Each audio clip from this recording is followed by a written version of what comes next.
আমার ছেলে 2008-এ মারা গেছে। যেদিন মারা গেছে তার 6 দিন পরে আমার ইউরোপ সফর ছিল, এন্টার ইউরোপ। আমার ভিসার জন্য আমি জার্মানি এম্বাসিতে গেছি, তো আমার লঙ্গি পড়া, কেন ছেলে মারা গেছে 6-7 বছর, যাকে নিয়ে চিকিৎসা করছি জানেন তো আপনারা, বাংলাদেশে ব্যাংককে। প্রথম ছেলে, মনটাও ভালো ছিল না, থাকে কি করা। আমার লুঙ্গি পরা ছিল, পানের ডাব্বা হাতে ছিল, আমি পান খাইতেছিলাম, জামায় বুতামও ভালো মতো লাগানো ছিল না। আমি যখন জার্মানি এম্বাসিতে ঢুকি, তো যারা বসে আছে ভিসার জন্য সবাই আমার দেখা খিলখিলায় হাসা দিছে, যে দেখো মোল্লা এসে, চেহারার অবস্থা কি, এ আসছে জার্মানির ভিসা নিতে, তাও সেনজিন। আমি কাউন্টারে যখন দাঁড়াইছি, তো মহিলার অনেক গয়না পড়া ছিল, যে আমার ইন্টারভিউ নিতেছে, অধিকাংশ গয়না কালো।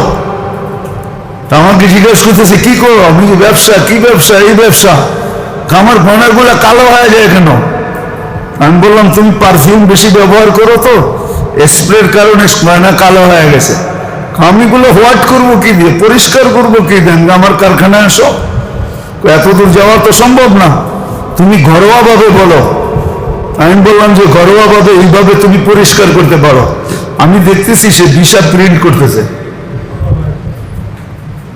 তা আমাকে বললো যে এত টাকা দাও, দিলাম। বহু তুমি এখানে বসলাম, আধা ঘন্টা পরে পাসপোর্ট দিল, আমি খুলে দেখলাম যে হ্যাঁ ভিসা হয়ে গেছে। এখন সবাই সবার মুখ দেখা দেখি করতেছে, যে মোল্লা কর্তিকে তো বিশাল হয়ে গেল, আমরা তো ঘন্টার পর ঘন্টা বয়ে দিছি, কেউ তো ডাকেই না। এমন বেশভূষা নিয়ে গেছে, মনে হয় যে উনি বিলকুল এন্টার ইউরোপিয়ান হয়ে আসছে, মানে দেখলেই তাকে ভিসা দিতে হবে, কারণ সে ইউরোপিয়ান স্টাইলে আসছে। নারী বলেন আর পুরুষ বলেন। আমি ওইখানে বসে একটা পান খেলাম, মুসকে একটা হাসি দিলাম, বাইরে চলে আসলাম। বলে চাবি এইখানে না, চাবি ওইখানে। চাবি এইখানে না, চাবি তো কোথায়? ওইখানে। আরেকটা প্রশ্ন করছিল, তুমি এত দেশ ঘুরছো, তুমি জার্মানি এখন কেন যাবে? প্রয়োজন ছিল না, এখন প্রয়োজন হয়েছে, এই জন্য যেতেছি। তা আল্লাহ তো দেখাইছে এরকম, তাহাদিসে নেয়ামত বলতেছে। আমার দ্বিতীয়বার আমেরিকার ভিসা শাটডাউনে লাগছে, ওই সময় এমবেসি বন্ধ ছিল, কারো ভিসা লাগে নাই। আমাকে বলছে ড্রপ বক্সে দাও, দিছি ড্রপ বক্সে। 7 দিন পরে ফোন দিছে, নিয়ে যাও পাসপোর্ট। এমবেসি শাটডাউন চলতেছে, আমি কি করে আসবো? তো বলছে তুমি অপেক্ষা করো, আমরা বাসায় পাঠাইতেছি। শাটডাউনের ভিতরে আমি আমেরিকায় গেছি। চাবি ওইখানে, এইখানে না। যিনি আমাদেরকে একটা স্টাইল দিচ্ছেন, যার সুপারিশ ছাড়া পার হওয়া যাবে না, যিনি পক্ষে হওয়া ছাড়া আগে যাওয়া যাবে না, এটা যখন বুঝি, স্বীকার করি, তারপরও মানি না, তারপরও মানে না, রসুলের তরিকা মানে না, সুন্নত মানে না, স্টাইল মানে না, লাইফ স্টাইল মানে না, বিজাতির স্টাইল মানে, ওটাই বিশ্বাসী। আল্লাহ রসুলেরটা বিশ্বাসী না। ও মেরে দোস্ত, আমাদেরকে বুঝাইতে হবে না, আমরা তো দুনিয়া ঘুরা শেষ করে ফেলছি। আমরা তো রসুলের স্টাইলে কি রাখা আছে এটা আমরা দেখা ফেলছি, চোখে দেখছি, কিতাব পড়ে না। আমাকে বুঝাইতে হবে না।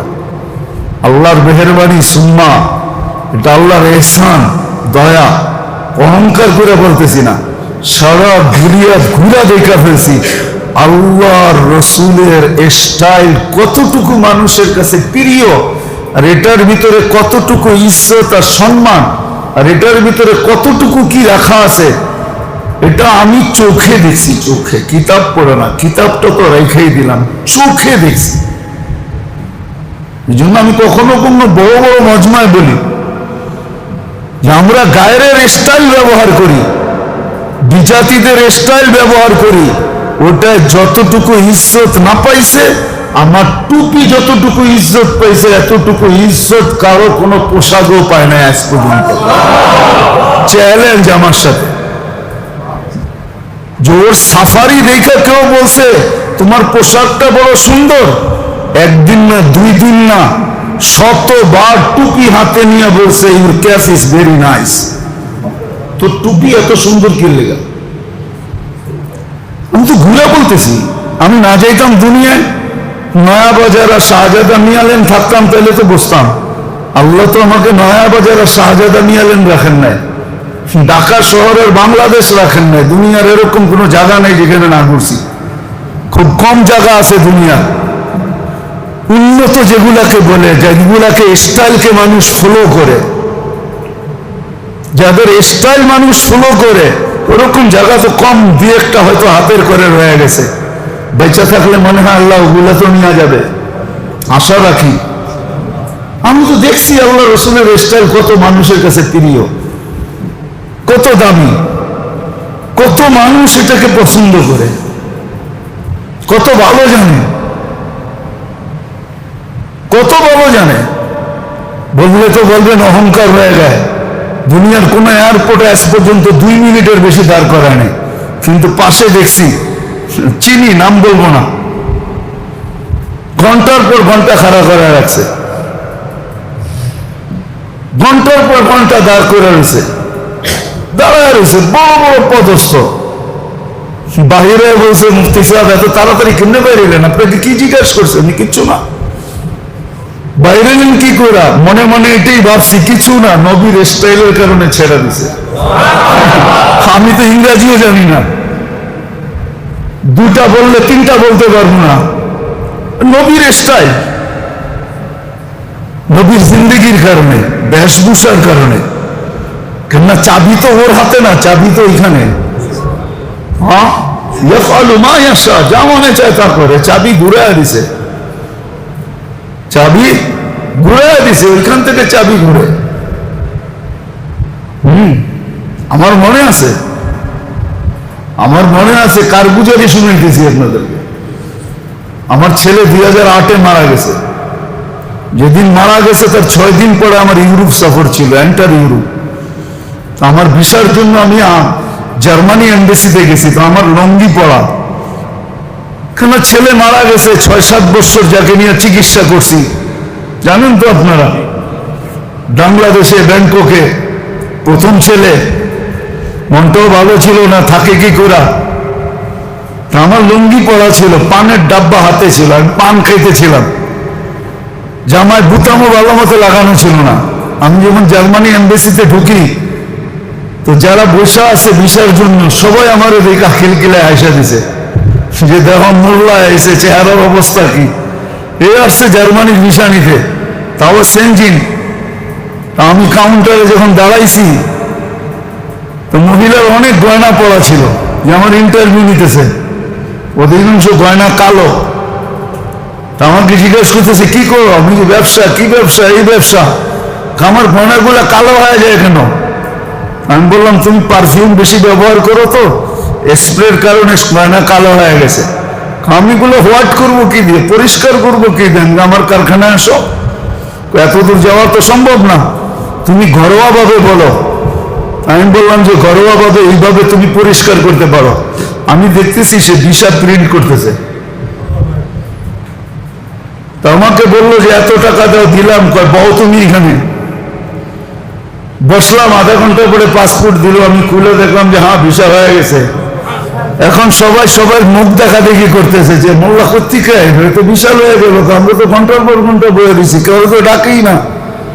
এমন বেশভূষা নিয়ে গেছে, মনে হয় যে উনি বিলকুল এন্টার ইউরোপিয়ান হয়ে আসছে, মানে দেখলেই তাকে ভিসা দিতে হবে, কারণ সে ইউরোপিয়ান স্টাইলে আসছে।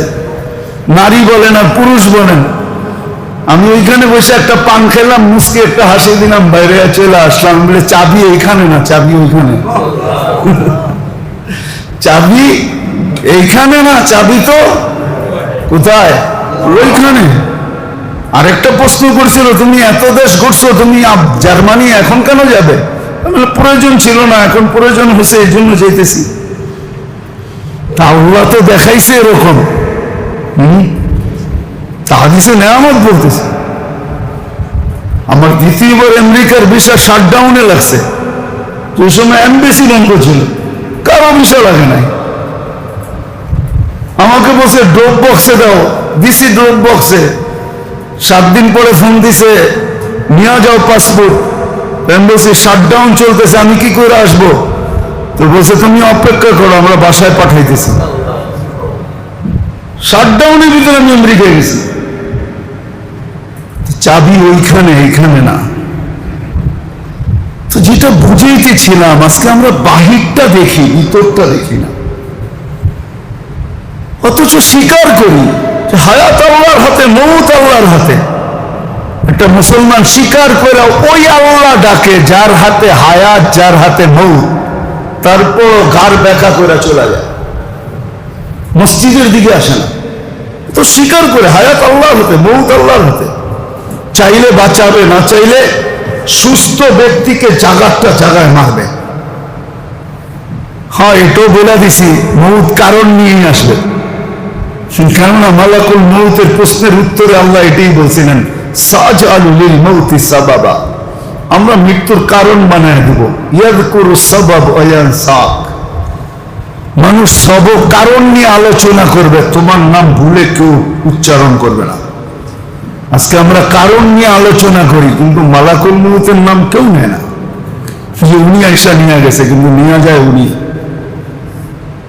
তো যেটা বুঝাইতেছিলাম, বাহিরের দুশ্মন নিয়ে তো সারাদিন ভাবি যে কে আমার দুশ্মনী করে, কে আমার উপরে আঙ্গুল উঠায়, কিন্তু আমার ভিতরে যে আমার দুশ্মন বসা আছে, দুনিয়ার দুশ্মন তো 60-70 বছরের মেরে দোস্ত, ভালো মতে বোঝেন, 60-70 বছর ইহ জগতে আর কোনো এর আগে কোনো কাজ করার ক্ষমতা নাই, কিন্তু আমার ভিতরেরটা আমার চিরদিনের দুশ্মন। এগুলাকে চিনা উচিত যে আমার ভিতরে আমার দুশ্মন কে। আমি দুই একটা দেখায় দিতেছি।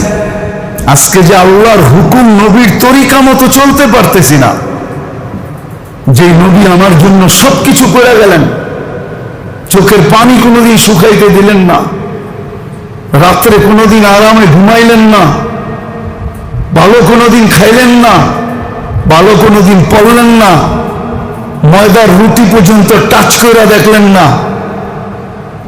আম্মাজান কোন এক সময় আয়েশা রাদিয়াল্লাহু তাআলা আনহার সামনে ময়দার রুটি দেওয়া হয়েছিল, আম্মাজান চোখের পানি ছেড়া দিয়া সরায়া দিয়া বলছে, আল্লাহ রসুল কোনোদিন খায়া দেখে না, আমি খাই কি করে। অথচ যাকে আল্লাহ সমগ্র জগতের ভান্ডারের চাবি দিতে চাইছেন, ভান্ডার উঠায়া দিতে চাইছেন, উতিতু মাফাতিহাস সামাওয়াতি ওয়াল আরদ, হাদিসে আছে। আল্লাহ রসুল নিজে বলতেছেন, আমাকে সমগ্র ভান্ডারের চাবি দেওয়া হয়েছে, আমি নেই নেই। কিভাবে জীবনটা কাটাইতে পারতেন? নবুয়তি শেষ হয়ে যেত না, শ্রেষ্ঠত্ব শেষ হয়ে যেত না, কিচ্ছু হতো না। সাইয়্যিদুল আউয়ালিন ওয়াল আখিরিন, সৃষ্টির সর্দার, শুধু আমাদের দিকে তাকায় নেন না, মক্কার পাহাড়গুলোকে সোনা বানায় দিতে চাইছে। জানেন তো না, আমরা বিশ্বাস করি না, দুনিয়া এখনো বিশ্বাস করে। চলেন আমি আপনাদেরকে দেখায় দিব মিডিয়ার থেকে বাহির করা। সৌদি আরবের কিছু পাহাড় এখনো দুনিয়া কিনতে চাইতেছে, এগুলো আমাদেরকে দিয়া দাও। বলছে কেন? বলছে তোমাদের নবীকে আল্লাহ এগুলা পাহাড় সোনা বানায় দিতে চাইছিলেন, এর নিচে কিছু একটা আছে, নাইলে আল্লাহ কেন বলবে? ওদের অতটুকু বিশ্বাস আছে, কিন্তু আমরা উম্মত হয়ে বিশ্বাস করি না, নবীর তরিকা মানতে চাই না। মানতে কিসে দেয় না আমাকে, এটাও আমি বুঝাইতে চাইতেছি। আমাদের বিবেকই আমাদের দুশ্মন, আমাদের বুদ্ধি আমাদের দুশ্মন, আমাদের মন আমাদের দুশ্মন, আমাদের বিদ্যা আমাদের দুশ্মন। এরকম অনেকগুলো আছে যেগুলো আমাদের দুশ্মন, আমাদের ভিতরেই আছে। আমার মন আমার দুশ্মন, আমার বিবেক আমার দুশ্মন, আমার বুদ্ধি আমার দুশ্মন, আমার বিদ্যা আমার দুশ্মন। সেই আমাকে বুঝাইতেছে, এটা সেটা বুঝাইতেছে, সেই আমাকে বুঝাইতেছে, পট্টি পড়াইতেছে, আমাকে নিয়ে খেলতেছে। যদিও এই চ্যানেলগুলো শয়তান ব্যবহার করতেছে, বললাম না ভিতরে চ্যানেল ফিট করা আছে, শয়তান এই চ্যানেলগুলো দিয়ে আমাদেরকে নিয়ে খেলতেছে। আবার শয়তান বলেও দিছে, বাচ্চার বল নিয়ে কি খেলা খেলে, আমি তোমাদেরকে এর চেয়ে বেশি খেলি। বাচ্চার বল নিয়ে কতটুক খেলে, ক্লান্ত হয়ে যায় এক সময়, বলের জায়গায় বলে পড়া থাকে, মাটিতে পড়া ঘুমায় থাকে, খেলনার জায়গায় খেলনা থাকে, সে মাটিতে পড়ে ঘুমাইয়া থাকে। আমি ঘুমাই না, আমার ঘুম নাই, আমার খাওয়া নাই, নাওয়া নাই, 24 ঘন্টা আমি তোমাদেরকে নিয়ে ফুটবলের মতো খেলতে থাকি। উচিত ছিল এটা শিখা যে আমার ভিতরে আমার দুশ্মন কয়টা।